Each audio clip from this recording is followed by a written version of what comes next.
So I've just got 11 bucks in. We've both got the starting short stack, and I find a way to call pre-flop. Obviously I'm suited to the jack.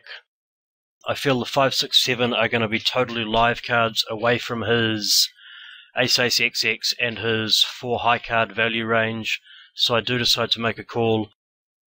I've got the button, and you know the calculation that I'm obviously doing there, which is not a terrible one, but at the same time I think it's going to be a slightly negative EV calculation. But the calculation I'm obviously doing here is that I'm paying the price to call his 3-bet, and then for that price I'm also going to see his C-bet around 80% of the time.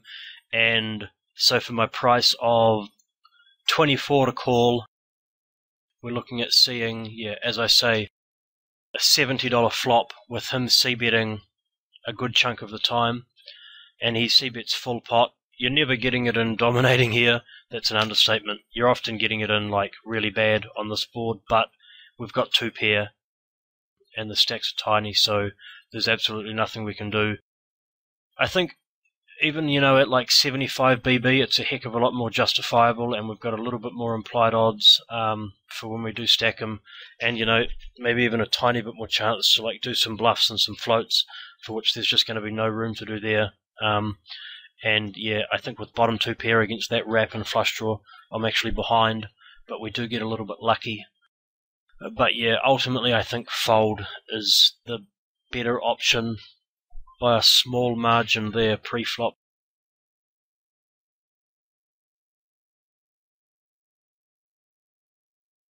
And we're back on that table number 2 hand. I do find the check. He's got queen 6, so I got a little bit lucky there. I would have been interested to see his action on a 9 or a 10 river. I don't think too many players are calling me there with queen 6. Like I said a few moments ago, somewhere between 5 and 25% of people will call like a 35% pot size bet there, but then another 5 or 10% of people are actually going to check raise you there, thus reducing the reward in potential betting. Calling with ace, 8, 8, 10 and full stacks here. Once again, I think that's on the loose side. We do have full stacks this time, and it is just against a button raise. If this is a competent player, and no disrespect to Fimos Jones, I never played against him or her. If this was a player who I knew to be competent, I would be folding.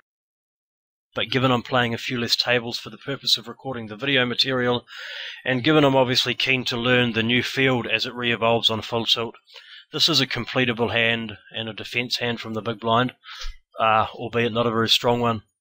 You're going to see me opt to lead here, and there's going to be a fair bit more leading in the rest of the footage.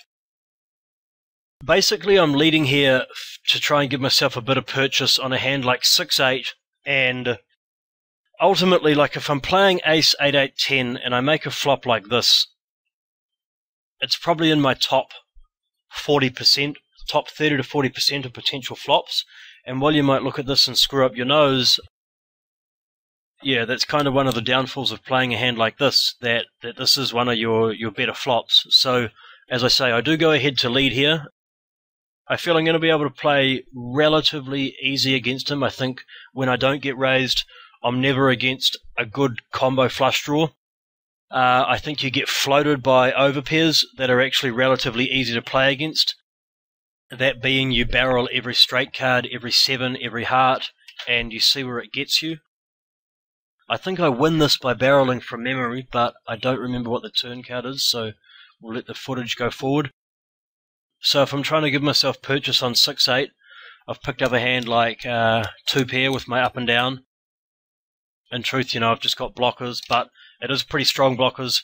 And given the lack of the raise on the flop, I don't see that many combo draws in his hand that have made itself, and the presence of blockers in our hand are very relevant for the lack of straights in his hand.